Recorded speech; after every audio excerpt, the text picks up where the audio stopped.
And you've been an entrepreneur in different ways. And with all the successes, I'm certain that there have been one or two things that have not gone quite the way as planned. So what are some of the decisions that you wish would have turned out differently, but how have those also impacted you? And I think the ones that are the worst are the ones where I've lacked the patience.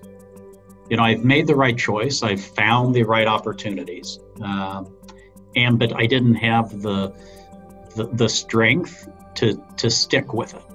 And so if I think about just a couple of equity positions that I had taken and then subsequently sold and watched them go quite beyond any reward that I received from it.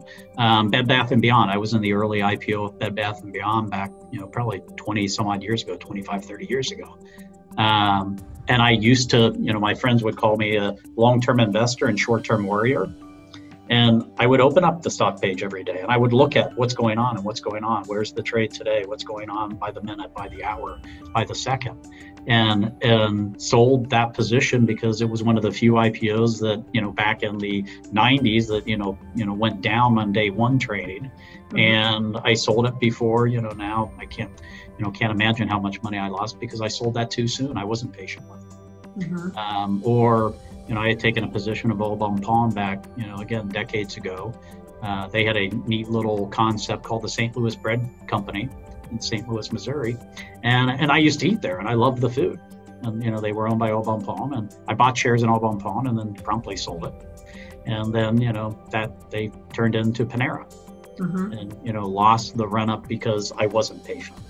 And so I think that, being patient and, making sure that as you do these, make these choices, you make these, investment choices, it's what's critical. And again, we talk about that all the time.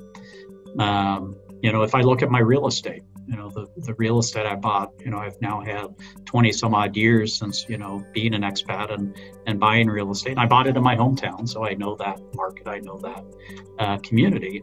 But just holding it for 20 years and watching the change in the value of those real estate, but also just taking up rents.